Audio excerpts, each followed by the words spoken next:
Coming to you live 52 minutes early than we normally do. This is the NBA Strategy Show, Wednesday, May 1st. I'm Josh Engleman. I'm in a hotel room. We're breaking down a two-game slate. Miami and Boston. Miami 14-point dogs for today. Not looking good. Probably the end of their series. And then we get Dallas 3-point favorites in Los Angeles taking on the Clippers. Once you get in the door, hit that like button, subscribe to the channel, hit the notification bell so you know when everything goes live. Follow me on Twitter at Josh Engleman. Give me 1 second here, folks. Just got to change something up. Boom. And we back. Perfect. So I know that we're going to have a very slow trickle of people in here. It's going to be a little bit less than it normally is, thanks to the fact that I'm going off here early, but I didn't have a choice. Got to hit the road again somewhere around 10 o'clock, so this was never going to work. So we're getting it early. Yeah, Maxey had quite the day. Didn't need any of that. Certainly didn't help me in DFS, considering I don't think I had a single share of him. So that one was a bit painful, but what are you going to do? So now I want to break down these two games, and I don't think that there's a ton that we need to talk about right now. I just don't see this. Like we've talked about both of these teams, or all of these teams, all four of these teams, a lot over the past 2 weeks. I don't think, other than some quirks in Miami and Boston, I don't think there's a lot to like write home about for Dallas or for the Clippers. I think that we're going to have to get a little creative when it comes to Miami and Boston, which is not going to be all that fun. They certainly have a lot of plays that look good, Boston in particular. But at the same time, not a great situation for Miami. No Butler, no Rozier, no Jaime Jaquez now. They're just in deep, deep, deep trouble. But as I see it, we're going to break this one down, probably take about 25 minutes or so, and take a look at each one of these teams. Shout out to Sleeper for being the sponsor of this show. Get up to a $500 deposit match when you sign up using the link in the description of this video. They'll match anything up to 500. So if you only had 250, they'll match 250. But if you have 500, you should put in 500. They've got dynamic payouts.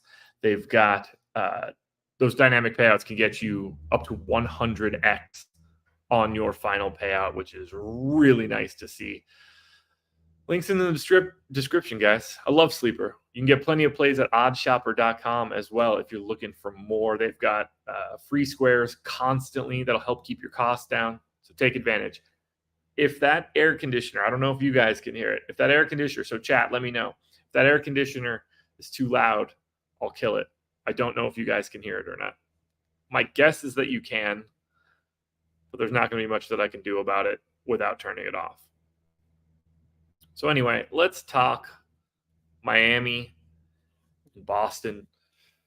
Miami, like I said, 14-point dogs today, and Jaime Jaquez is now out as well. I don't know how these guys could possibly – I don't know how they could possibly succeed here.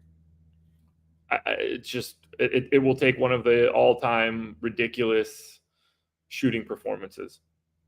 So as I look at Miami, normally in this situation, you would really want to sell out and really project heavy minutes, but I think it's hard for two reasons. One, other than Bam and Tyler Hero, and probably to a lesser extent Caleb Martin, like anybody's live to pick up a ton of extra minutes here.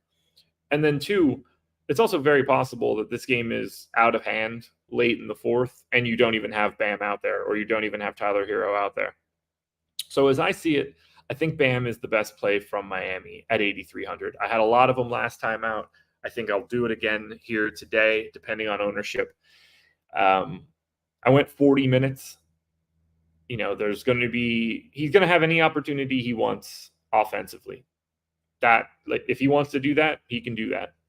Don't know how viable that's going to be against Boston, but he has that ability. I have him as a -1 target value. You know, I got him projected for 44 fantasy points.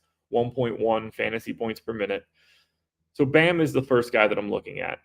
And then I think DeLon Wright is probably the second guy. We saw him pick up a bunch of minutes last time out. I wouldn't be surprised at all if he's starting today. Although, that fifth starter, all bets are off. This is the first game, so we don't have to guess about it. But I went 26 minutes for DeLon Wright. And, I think you could end up projecting upwards of 30, depending on the day. But at 4,100 point guard eligible, I only have him at 0.73 fantasy points per minute. That's just a value play that's going to be hard to ignore. Hero, if anything is going to go crazy for Miami, they still have a 15% chance to win this game or something like that. Tyler Hero is going to have to do it then. And, he's 8K. He's point guard, shooting guard eligible, so you have a little bit of flexibility. He would be my next guy. So I've got Hero ranked 16th, which isn't ideal on a 4-game or on a 2-gamer, but I got Bam at 9. I got DeLon Wright at 12. I got Hero at 16. I have a hard time thinking about Kevin Love today. In theory, Jovic could play his way into more minutes, but at 5,200, he scares me a little bit price-wise. Patty Mills picked up a bunch of playing time. You assume that he's going to be in the rotation here for today. Just letting threes fly, hoping for the best, 3,400. There's a little bit of value there. Probably like Mills more than I like Jovic, honestly. And then Caleb Martin, if the game is even remotely close, you're probably getting more minutes out of him.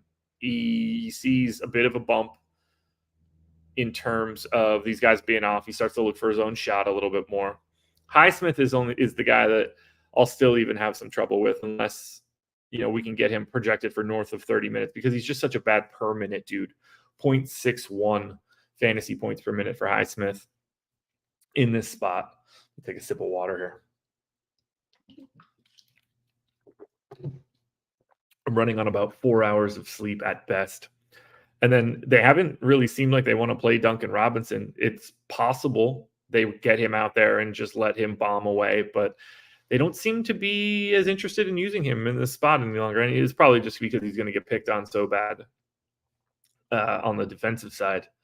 So if I'm summing up Miami, Bam Adebayo is my priority. DeLon Wright is second. Tyler Hero is third. Now, on the Boston side,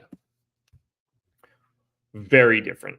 Now, you guys know we have no Kristaps Porzingis today out with that soleus strain, and that just changes up the game. So I tried to be realistic about minutes. I went 36 for Al Horford, 38 for Derek White, Brown, and Holiday, and then an extra minute, 39 for Jason Tatum. And those 5 guys look fantastic, just as good as anything else we saw on the Miami end. Horford at 5,500 has power forward eligibility. Not the best per minute dude, but it's going to be out there and is not going to be meeting a ton of resistance. Going to probably get a lot of open corner 3 looks, assuming this Heat defense doesn't look as good as you would expect it to. Derek White, coming off of the massive game last time out, no reason to think he can't look just as good again today at 6,600, point guard, shooting guard eligible. I have Al Horford ranked 5th. I have Derek White ranked 4th. I have Jaylen Brown ranked 6th. Shooting guard, small forward, 7,700. Sees a usage bump normally with Kristaps Porzingis off the floor. You've got Drew Holiday at 6K, only point guard eligible, but probably playing 36, 37, 38 minutes, upwards of 40 if they have to. I have Drew Holiday ranked 8th. I actually have Jason Tatum ranked 10th, which probably sounds a little low, but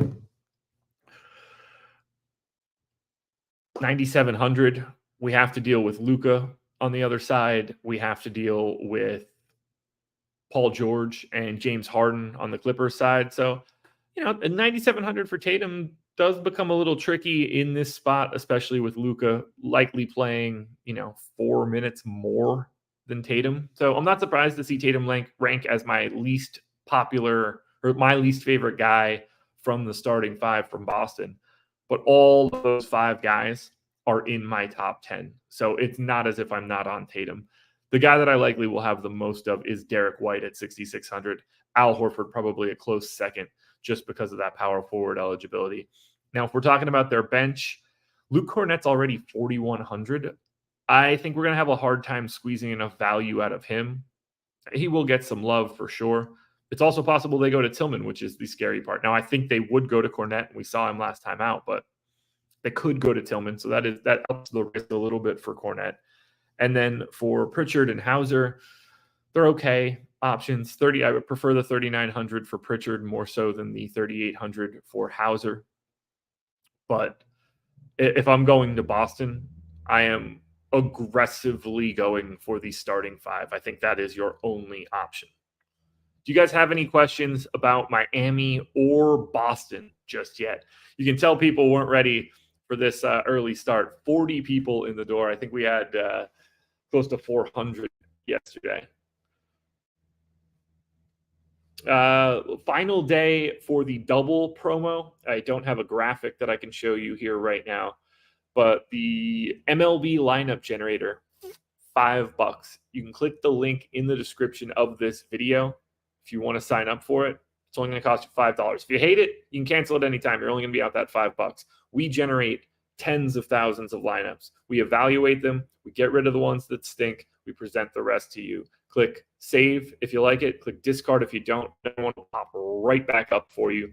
You could lock players, swap players, build contrarian, chalky, balance builds, whatever you're looking for. That's the tool for you. Again, the promo code is double. It ends today, I believe. So if you want to get in, make sure you do it now. Link in the description.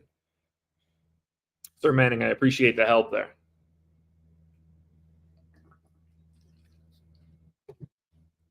Yeah, so I hit the road at like 8:15 last night after our playback show, and made it to where I am now 6 and change hours later, or a little after 2:15. It took me a little bit to wind down and get to sleep, so I am running on basically no rest, but that's fine. We're back in the car, get back to the house. Tomorrow, we'll knock it out of the park with our little two-gamer. Thought we were going to get no games tomorrow. Turns out we get them both. All right. Let's get to the second game. Dallas Mavericks, 3-point favorites in Los Angeles, taking on the Clips, 208 total. And it starts with Luka Doncic. He's 11,800. I know he's dinged up. He's point guard only. But that raw point ceiling is different than everybody else's. And I think that if you can find the salary, you want to do it. I got him ranked 7th. I do have him ahead of Jason Tatum. We'll see what that relationship looks like by the time we get to later today. I'm not entirely sure I'm playing the slate or not. I don't know officially what time I'm going to get home. So I'm not going to be able to register until a lot later. But I do have my eye on Luka Doncic. I don't have my eye on a lot of other things from the Dallas Mavericks. I think the first guy you're going to then is Kyrie at 8,800.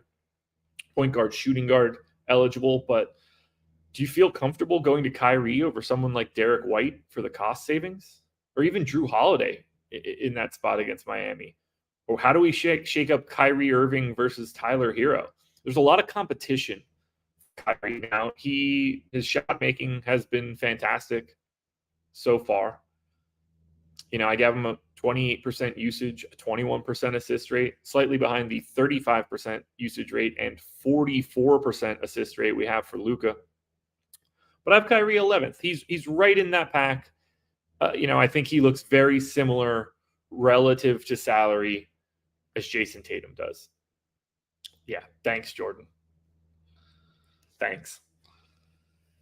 And then it's pretty bleak. Like, I have PJ Washington, even in 39 minutes, I have him 17th. He's just such a bad per minute dude in this series.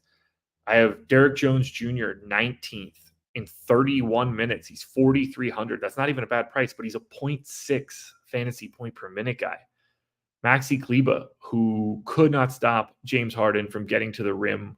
I wonder if that changes what they end up doing late. 3,400, power forward center, but I still have him ranked 20th. He's a 0.6 fantasy point per minute guy. The Dallas bench just does not exist from a fantasy standpoint. Like, do you want to roll the dice on Gafford and hope he gets 23 or 24 minutes? I think you could probably do that. Or you could do the same thing for Derek Lively and hope that he can pop a number at 4K because you're looking for 20 fantasy points out of Lively. I don't think you're looking at Josh Green or Jaden Hardy. I think you start with the goal of getting to Luka Doncic if you can, working your way back from that if you can't, maybe going with a Kyrie build otherwise. Your lineups with Luka aren't going to look great. That's just going to be a struggle for you today.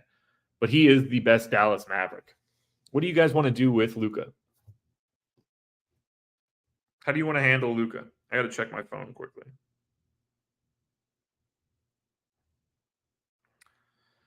So I'm meeting my old man and my aunt, and I have Find My iPhone tracking on my dad, so I can know how far they are away from me, which is helpful.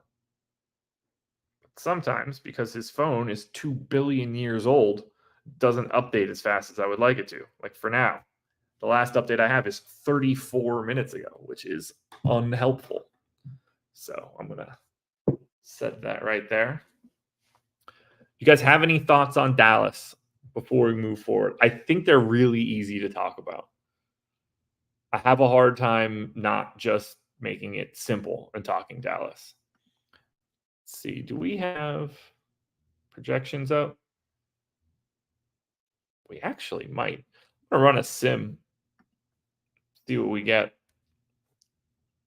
Yeah, this just does not appear to be refreshing in any way.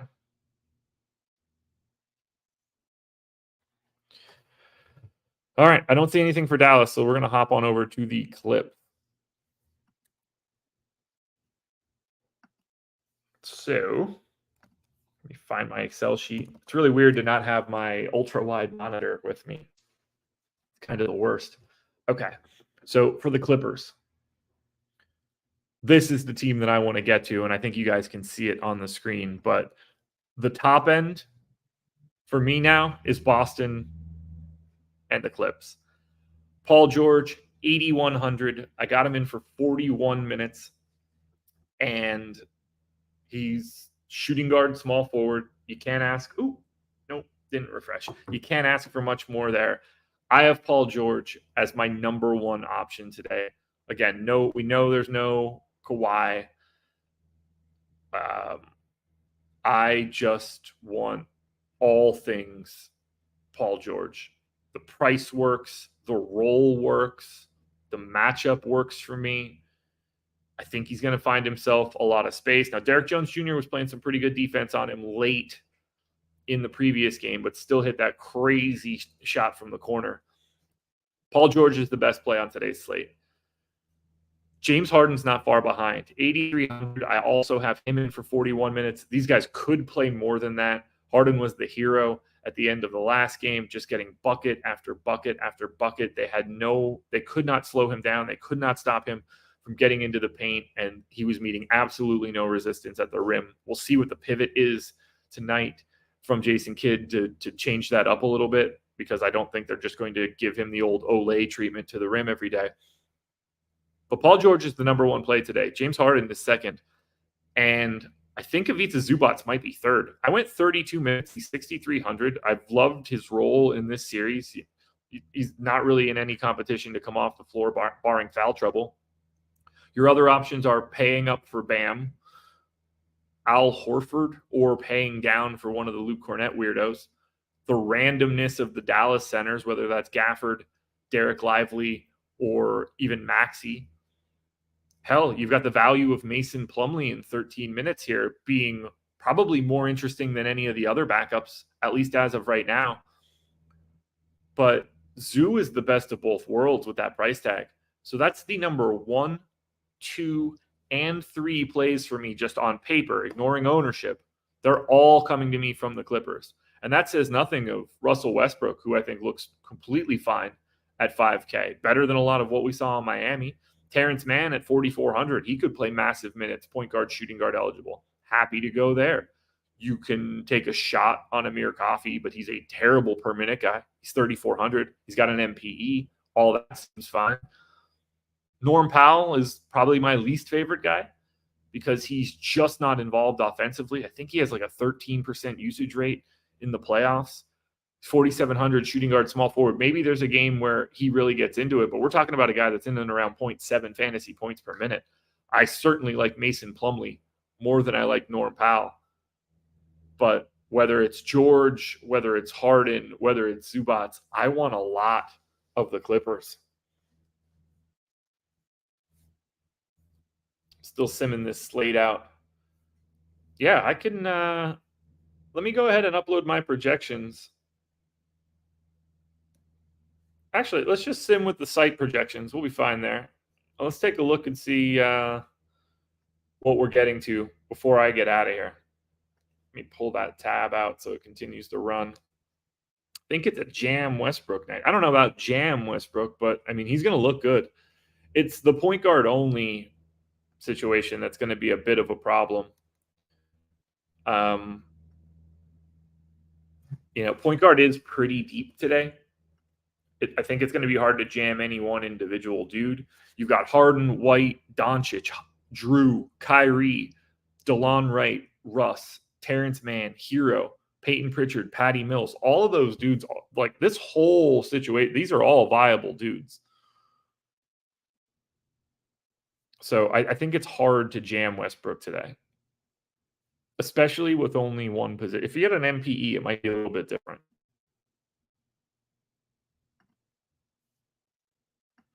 All right, I actually have a sim result here that we could take a look at. Or at least it's just about to be done. So let's look at this and then let's get out of here.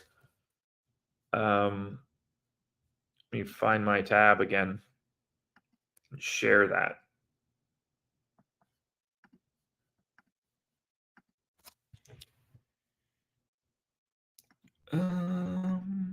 Bingo. How's that? Close enough. We can see it. So, number one lineup coming out of the sim was Drew Holiday, Duncan Robinson, Norm Powell, Al Horford, Bam Adebayo, Luka Doncic, Caleb Martin, Daniel Gafford. That's a pretty wild lineup in terms of Duncan Robinson and Norm Powell, but on a 2-game slate, you got to get a little weird. Here are the exposures that we have, our top plays.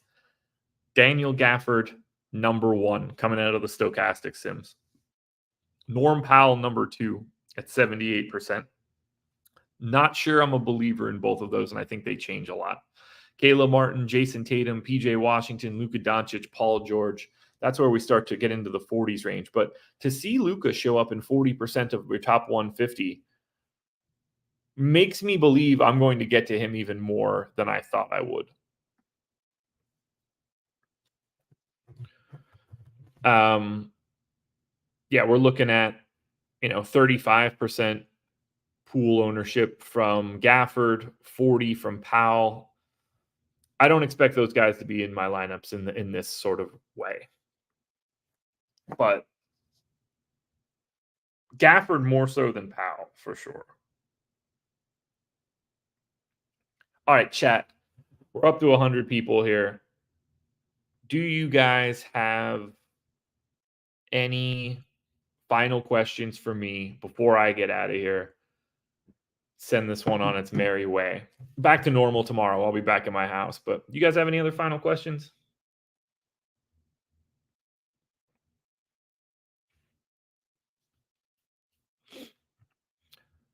With Hawkes out, did you have some ownership on Duncan? So Stochastic Sims ended up with 9% exposure to Duncan Robinson. So yeah, certainly a worthwhile flyer, I think. I think he could be out there a little bit more than you would expect. High risk, high reward on a day like today.